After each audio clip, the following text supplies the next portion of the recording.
আমি যেতিয়া ৰাতি শুই যাওঁ, শুই গ'লে শৰীৰটো যেতিয়া নিষ্ক্ৰিয় হয়, যদি মনটো সক্ৰিয় হৈ থাকে, তেতিয়া লিংগ দেহাৰ সহায়ত মনটোৱে বিভিন্ন স্থানত ভ্ৰমণ কৰি ফুৰে। তাৰ মানে মনলৈ বিভিন্ন ভাৱ আহি থাকে। তেতিয়া সেইবিলাক আমি সপোন আকাৰত দেখা পাওঁ। সেইটো স্বপ্ন অৱস্থা বুলি কৈছে। তৃতীয়টো কৈছে গভীৰ নিদ্ৰা। আপুনি ৰাতি 10টা বজাত শুই গ'ল আৰু ৰাতিপুৱা 6টাত সাৰ পাই কৈছে কালি যি পৰিলোঁ আৰু 10টাত ইমান ভাগৰ লাগি আছিলে মোৰ, মই ৰাতিপুৱা 6টাতহে সাৰ পাইছোঁ, গমেই নাপাওঁ ৰাতিটো। আচ্ছা, কেতিয়াবা ভাবি চাইছেনে আপুনি ৰাতি 10টাত শুলে আৰু ৰাতিপুৱা 6টাত সাৰ পাই কৈছে কালি যে 10টাত শুলোঁ, মই একদম গম নাপাওঁ নহয়, ৰাতিপুৱা 6টাতহে সাৰ পালোঁ। এতিয়া আপুনিতো শুই আছিল, আপুনি কেনেকৈ গম পালে যে আপুনি একো গম পোৱা নাই? হে, আপুনি কেনেকৈ গম পালে? আপুনিতো শুই আছিলে দুৰ্ঘোৰ নিদ্ৰাত। আৰু ৰাতিপুৱা আপুনিয়ে কৈছে কালি যি পৰিলোঁ আৰু ৰাতিপুৱা 6টাতহে সাৰ পাইছোঁ, মই ৰাতিটো গমেই নাপাওঁ। আৰে গম কেনেকৈ পালি তই? নাপাওঁ বুলি গম কেনেকৈ পালি? তাৰ মানে সেই অৱস্থাটো স্বপ্ন অৱস্থা হওক, গভীৰ নিদ্ৰা হওক, তেতিয়াও কোনোবা এজন অন্তৰ্যামী ৰূপে আছে।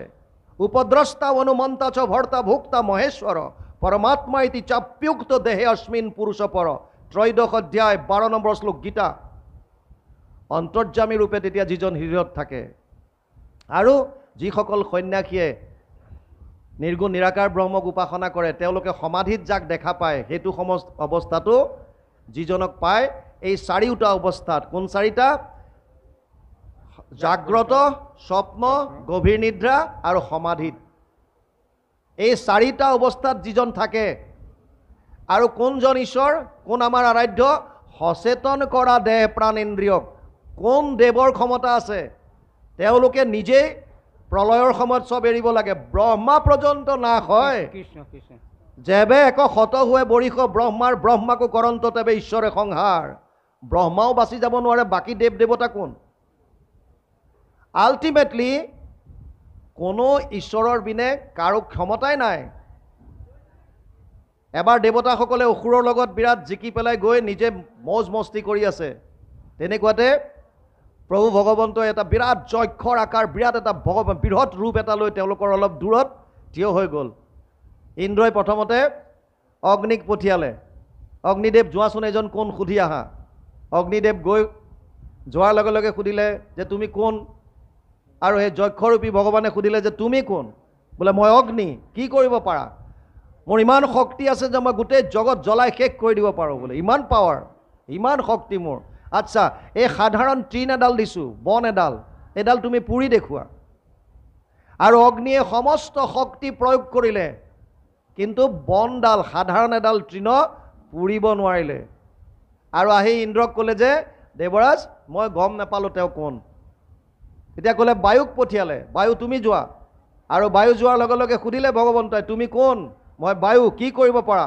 গোটেই জগত মই শুহি আনিব পাৰোঁ। আচ্ছা, ইমান শক্তি, এই বনডাল লৰাই দেখুৱাচোন তিলমান। আৰু সমস্ত শক্তি লগোৱাৰ পাছতো সামান্য এটুকুৰা বন লৰচৰ কৰিব নোৱাৰিলে। বায়ু আহি দেৱৰাজক ক'লে যে দেৱৰাজ মই গম নাপালোঁ তেওঁ কোন। দেৱতাসকলে ক'লে দেৱৰাজ ইন্দ্ৰ আপুনি নিজেই গৈ চাই আহক কোন এজন। আৰু ইন্দ্ৰ যেতিয়া গ'ল, লগে লগে তেওঁ তাৰ পৰা অৰ্ধধাৰ হ'ল আৰু তেওঁৰ মায়াত এগৰাকী স্ত্ৰী ৰূপ ধাৰণ কৰি মায়া শক্তিটো ৰাখি থৈছে। দেৱৰাজক সুধিলে এতিয়া যে ইয়াত আছিলে এজন কোন? তেতিয়া ক'লে যে সেইজনেই হৈছে ব্ৰহ্ম। তোমালোকে ভাবিছিলা যে তোমালোকৰ শক্তিৰ কাৰণেহে তোমালোকে এই অসুৰ চসুৰৰ ওপৰত জয় কৰি আহিলা। আচলতে নিজস্ব তোমালোকৰ একোৱেই নাই। তাৰ মানে দেৱতাসকলকো যিজনে শক্তি দিয়ে, যিজনে প্ৰত্যেক জীৱক সচেতন কৰি ৰাখে, যিজনৰ কৃপাত আমি জীৱন্ত অৱস্থাত থাকিব পাৰিছোঁ, সেইজন ঈশ্বৰৰ ওচৰত শৰণ লোৱাৰ কথা কৈছে।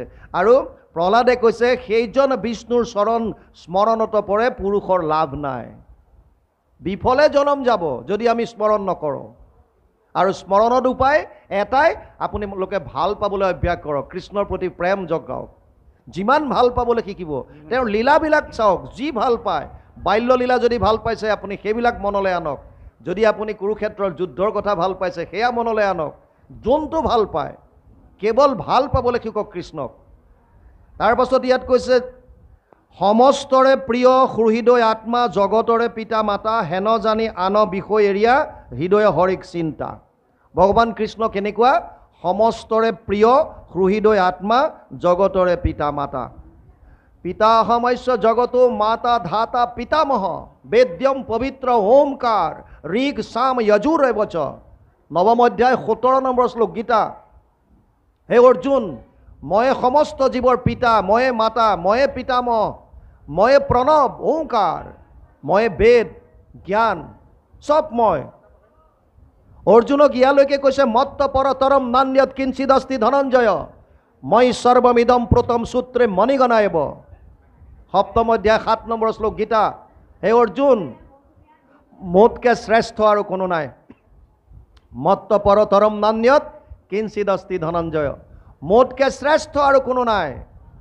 যেনেকৈ এধাৰী মালাত এই সূতাডালত মণিবিলাক যেনেকৈ গুঠি থোৱা থাকে, ঠিক তেনেকৈ সমস্ত জীৱ মোৰ লগত এধাৰী মালাত গুঠি থোৱাৰ দৰে গুঠি থোৱা থাকে। আমি প্ৰসংগ কৰোঁতে যিটো আমাৰ বহাৰ যিটো আকাৰ, কেতিয়াবা আপোনালোকে ভাবি চাইছেনে নাই? নামাচাৰ্যৰ দুকাষে দুজন পালি আৰু যিটো আকাৰত বহা হয় এধাৰী এধাৰ মালাৰ দৰে হৈ থাকে। মালা, আৰু এই মালাডালৰে এটা চিম্বলিক এইটো দিছে। তেনেকৈ সমস্ত জীৱৰাশি ভগৱানৰ এধাৰী মালাৰ দৰে গুঠি থোৱা আছে, ভগৱানৰ লগত সম্পৰ্ক আছে সকলোৰে।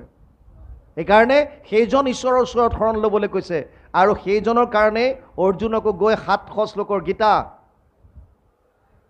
574টা শ্লোক ভগৱান কৃষ্ণই উপদেশ দিছে নিজে। 85টা শ্লোক অৰ্জুনে সুধিছে, সঞ্জয়ে কৈছে ধৃতৰাষ্ট্ৰক 40টা, আৰু এটা শ্লোক মাত্ৰ ধৃতৰাষ্ট্ৰই সঞ্জয়ক প্ৰশ্ন কৰিছে। 700 শ্লোকৰ ব্ৰেকআপ। এটা ধৃতৰাষ্ট্ৰ, 40টা সঞ্জয়, 85টা অৰ্জুনে কৈছে, আৰু 574টা শ্লোক ভগৱান কৃষ্ণই কৈছে। 574টা শ্লোকৰ শেষত গৈ কি ক'লেগৈ? সৰ্বগুহ্যতমম ভূয় শৃণুমে পৰমম বচ ইষ্টসীমে দৃঢ়মিতি তত বক্সামিতে হিতম। 8 অধ্যায় 64 নম্বৰ শ্লোক গীতা। হে অৰ্জুন, তোক মই এতিয়া গোপনীয়ৰ পৰা গোপনীয় কথাটো কম শুন, কাৰণ তই মোৰ অতি মৰমৰ। ইষ্টসী কি ক'লে? চব বাদ দি মোৰ ওচৰত আহ, সৰ্বধৰ্মান পৰিত্যাজ্য মাম একম শৰণম ব্ৰজ। চব বাদ দি মোৰ ওচৰত আহ। কিন্তু এটা কথা বুজি লওক, শৰণ বস্তুটো, শৰণ আমাৰ যিটো অৰ্জুনে শৰণ লৈছিল, এইবাৰ আমাৰ শ্ৰীমন্ত শংকৰদেৱ সংঘৰ যিখন ভক্তি সিন্ধু, আমি তাত এভাগ লিখা দিয়া হৈছে গীতাৰ শৰণ এক আধ্যাত্মিক তত্ত্ব বিচাৰ বুলি। পাইছে ভাৱ? আমি তাত প্ৰতিপন্ন কৰিবলৈ এটা চেষ্টা কৰিছোঁ আমাৰ দৃষ্টিভংগীৰে, যে অৰ্জুনে 3বাৰকৈ শৰণ ল'লে। প্ৰথম শৰণ ল'লে কেতিয়া? যুদ্ধৰ প্ৰাক মুহূৰ্তত। দুৰ্যোধন আৰু অৰ্জুন দুইটা গৈছে আশ্ৰয় বিচাৰি। মানে আপুনি যেতিয়া সহায় বিচাৰি গৈছে, আল্টিমেটলি আপুনি আশ্ৰয় লৈছে তেওঁৰ ওচৰত। কিন্তু এইটো কায়িক আশ্ৰয় হ'ল। কেৱল ক'লে যে মোক তুমি সহায় কৰা। তাৰ পাছত গীতা আৰম্ভ হ'ল। 2য় অধ্যায়ৰ 7 নম্বৰ শ্লোকত অৰ্জুনে পুনৰ শৰণ ল'লে। কাৰ্পণ্য দোষ উপহৃত স্বভাৱ পৃষ্ণামি ত্বম ধৰ্ম সম্মূঢ় চেতা যদ শ্ৰেয়স্যাত নিশ্চিত ব্ৰূহিতন্মে শিষ্যস্তে হম স্বাধিমাম ত্বম প্ৰপন্নম। তোমাৰ চৰণত আহিলোঁ, তোমাৰ শিষ্য, এতিয়া মোক উপদেশ দিয়া। কিন্তু এইটো কেৱল বাণীৰ। কিয়? তাৰ পিছতে ক'লে যে মই যুদ্ধ নকৰোঁ। যদি তুমি শৰণ লৈছা, চাৰেণ্ডাৰ যেতিয়া হয়, টোটেল চাৰেণ্ডাৰ হ'ব লাগে, সম্পূৰ্ণ সমৰ্পণ। সম্পূৰ্ণ সমৰ্পণ হোৱাৰ পাছত আৰু তোমাৰ এইটো মই কৰিম, মই তোমাৰ চৰণত শৰণ ল'লোঁ কিন্তু মই এইটো নকৰোঁ, এইবিলাক নাচালে। কিন্তু পৰন্তু এইবিলাক কাম নাই। সমৰ্পণ যেতিয়া হ'লা, চাৰেণ্ডাৰ যেতিয়া কৰিলা, তোমাৰ কাম শেষ। এতিয়া যিজন আশ্ৰয়দাতা সেইজনে ক'ব, তেওঁৰ মতে চলিব লাগিব। আৰু এইটো গৈ কেতিয়া কৰিছেগৈ? যেতিয়া 66ত ক'লেগৈ 8 অধ্যায় চব বাদ দি মোৰ ওচৰত আহ। তাৰ পাছত শেষত যেতিয়া ক'লে তোৰ মনত আৰু সন্দেহ আছে নেকি, তেতিয়া ক'লে নাই, নষ্ট মহাস্মৃতিৰ লব্ধা তৎ প্ৰসাদত মই চ্যুত স্থিতোস্মি গত সন্দেহ কৰিষ্যে বচনম তব। এতিয়া মই তোমাৰ মতে কাম কৰিম। মানে টোটেল চাৰেণ্ডাৰ শেষত গৈ লৈছেগৈ। বুজি পালে? এতিয়া আমি যে শৰণ লওঁ, আমাক যদিও আমি কোৱা হয় কায়ো মনোবাক্যে, এটা বস্তু বুজি লওক, ইন্দ্রিয়ানি পরাইন্যাহুর ইন্দ্রিয়েভ্য পরম মন মনসস্তু পর বুদ্ধে যে বুদ্ধে পরসস্তু স 3য় অধ্যায় 42 নম্বৰ শ্লোক গীতা তাত কৈছে শৰীৰতকৈ বলৱান ইন্দ্ৰিয় ইন্দ্ৰিয়তকৈ বলৱান মন মনৰ ওপৰত আছে বুদ্ধি বুদ্ধিৰ ওপৰত আছে আত্মা আকৌ আত্মাৰ ওপৰত আছে মায়া মায়াৰ ওপৰত আছে ভগৱান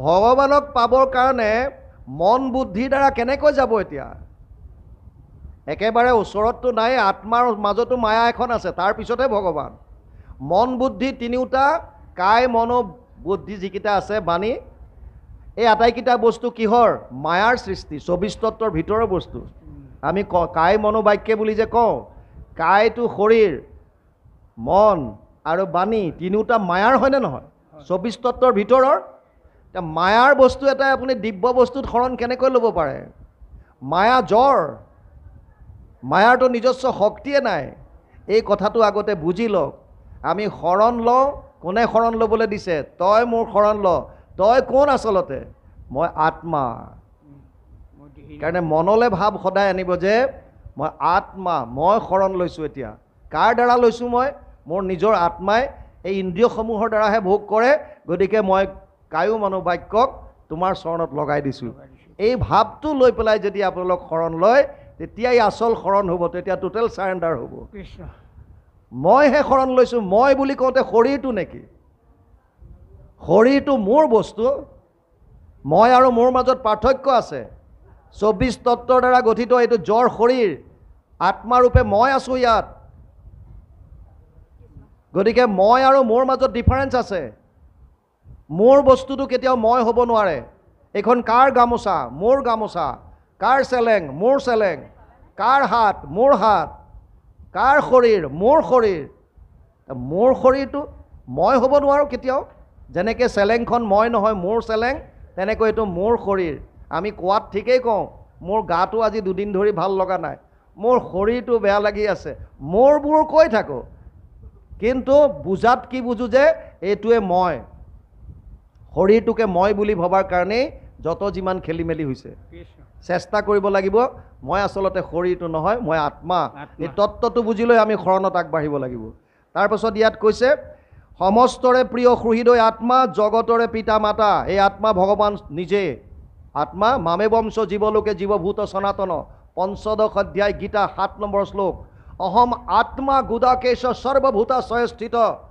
10 অধ্যায় 20 নম্বৰ শ্লোক গীতা মই আত্মা সমস্ত ভূতৰ হৃদয়ত মই বাস কৰিছোঁ এইকাৰণে ইয়াত কৈছে সমস্তৰে প্ৰিয় হৃদয় আত্মা জগতৰে পিতা মাতা 9 অধ্যায় 17 নম্বৰ শ্লোকত কৈছে যে ময়ে সকলোৰে পিতা ময়ে মাতা পিতামহ চব ময়ে